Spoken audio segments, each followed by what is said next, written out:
Hello everyone, welcome back to educational sir. तो आज हम डिस्कस करने जा रहे हैं motion of a system of two particle under the central force. पिछले क्लास में हमने डिस्कस किया था second order differential equation of the orbit, जो कि एग्जाम के लिए बहुत ही इंपॉर्टेंट था। यदि आपने वो लेक्चर नहीं देखा है तो आपको डिस्क्रिप्शन में प्लेलिस्ट मिल जाएगा मोशन अंडर सेंट्रल फोर्स नाम से, तो इसे चेकआउट कर सकते हैं। चलिए वीडियो को स्टार्ट करते हैं। तो हमारा टॉपिक है reducible of two body problem into one body problem, यानी टू बॉडी प्रॉब्लम यानी motion of system of two particles से टू बॉडी बोल रहे हैं अंडर द सेंट्रल फोर्स को हम क्या कैसे रिड्यूस करते हैं वन बॉडी में, यानी वन पार्टिकल में, जो कि वन पार्टिकल पहले डिस्कस कर चुके हैं। यदि आपने नहीं देखा जरूर चेकआउट कर ले। तो यही हमारा आज का लेक्चर होने वाला है। तो motion of system of two particle under central force, चलिए जैसे इसे कंप्लीट करते हैं। तो consider two particles of the masses m1 and m2 having position vector r1 and r2। देख सकते हैं आप, ये हमारा क्या ओरिजिन है, ये r1 vector r2 vector radius पे m1 और m2 हमारा क्या है, दो मासेस है। ठीक है, यहाँ पे फोर्स लग रहा है F12, यानी फोर्स वन पर फोर्स लग रहा है किसके द्वारा, टू के द्वारा। ठीक है, m1 मास पर फोर्स लग रहा है किसके, टू के द्वारा। और ये F21 यानी m2 पर फोर्स लग रहा है किसके द्वारा, m1 के द्वारा, तो F21। ठीक है, तो ये बोल जा रहा है। तो हमारा यहाँ पे देख सकते हैं कि R1 प्लस R2 हमारा क्या होगा, R1 plus R2 R1 plus, यहाँ देखिए ये डिस्टेंस हमारा R1 है, ये डिस्टेंस हमारा R2 है, जो M1 और M2 डिस्टेंस वो क्या R वेक्टर है। तो R1 ये आपको वेक्टर ट्रायंगल लो एडिशन जो होता है, क्या होता है, R1 plus R2 is equal to R1 plus R। ये जो है R1 प्लस R। अब आपको पता होगा वेक्टर लो ट्रायंगल एडिशन कि ये इस तरह जाता है, ये यहाँ से, फिर ये यहाँ से जाता है इस तरह से। ठीक है, तो ये R1 vector plus R vector का जो दोनों का एडिशन होता है वो क्या होता है, कुछ इस तरह से होता है R2 वेक्टर के एडिशन के इक्वल। तो इस तरह से हमें यहाँ R वेक्टर की वैल्यू क्या मिलेगा, R2 माइनस R1। तो यहाँ से हमें R वेक्टर की वैल्यू मिल गया है।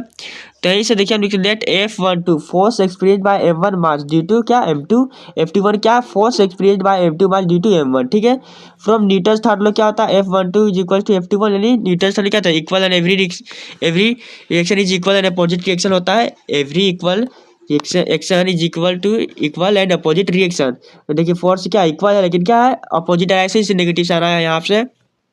अब अकॉर्डिंग टू क्या हमारा सेंट्रल फोर्स मोशन। तो F12 का वैल्यू करें तो माइनस एफ आएगा यहाँ पे, F12 का माइनस F1, ये आर के हो जाएगा, या F21 एफ फोर्स यानी क्या, या आर के फॉर्म में दिया हुआ है फोर्स, या आर के पा जाएगा। ठीक है, then the equation of the motion for M1 and M2 are given by mass into acceleration होता है। तो ये क्या F1 जो माइनस एफ है, यहाँ आर वेक्टर आर और यहाँ क्या आर के पे। आपको पता है फोर्स क्या है, ये आर के टर्म में आर के हमारा क्या है, ये हमारा यूनिट वेक्टर है।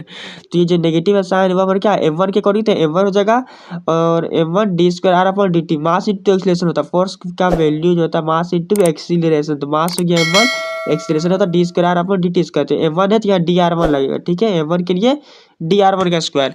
तो इसी तरह हम क्या, ये हमारा क्या होगा R1 का डबल R1 वेक्टर का क्या डबल डायगोनल होगा। आपको पता है डबल डेरिवेटिव के लिए जो टी के रिस्पेक्ट में होता है उसको डबल डायगोनल यूज होता है। पिछले क्लास में डिस्कस किया था लेक्चर 2 में, ये हमारा लेक्चर 3 है। तो यदि आप नहीं देखा तो चलिए चेकआउट कर ले, तभी आपको ये लेक्चर बढ़िया समझ में आने वाला है कि ये डायगोनल क्या हो रहा है।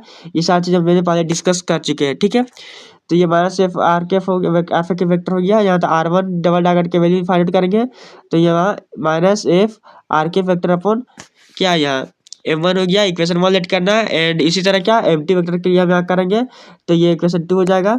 तो ना फ्रॉम फिगर आपको पता है R vector is equal to R2 minus R1। तो R2 की वैल्यू हमें R1 की वैल्यू दोनों की वैल्यू R2 R1 की वैल्यू के लिए क्या करेंगे, यहाँ R2 double diagonal minus R1 का डबल डायगोनल को माइनस कर देंगे, 2 माइनस 1 करेंगे, तो हमारा कुछ इस तरह से होगा इक्वेशन। जैसे एफ आर केप का वैल्यू कॉमन लेंगे तो 1 अपॉन M2 प्लस 1 M1 आएगा, 1 अपॉन M1। तो यहाँ से एलसीएम लेने के बाद आपको कुछ इस तरह से होगा M1 plus M2 upon M1 M2। तो ये जो साइड है यहाँ देख सकते हैं आप D square upon D T square. तो M1 M2 को है जिसको इधर भेजेंगे, इसे नीचे भेजेंगे। तो इसके साथ जो है देखिए M1 M2 ऊपर है, या M1 प्लस M2 नीचे है, बाकी ये जी टी इसी तरह। ठीक है, अब यहाँ देखिए आपको ये जो वैल्यू हमने क्या न्यूज ले लिया, न्यू। ठीक है, न्यू आपको पता ये क्या था, आर वेक्टर का डबल डायगोनल होगा यहाँ पे, जो कि टी के रेस्पेक्ट में डबल डिफरेंशिएट है, हमने पिछले डिस्कस किया है। तो ये जो वैल्यू है न्यू हो जाएगा, इसका वैल्यू आर डबल डायगोनल या जी टी से हमारा है। तो where new is the M1 M2 upon M1 plus M2 equal क्या रिड्यूस्ड मास। इसे ही रिड्यूस्ड मास का कंसेप्ट बोलते हैं। यहाँ पे हमने क्या किया है, टू बॉडी प्रॉब्लम को हमने वन बॉडी प्रॉब्लम में रिजोल्व कर दिया, रिड्यूस कर दिया है।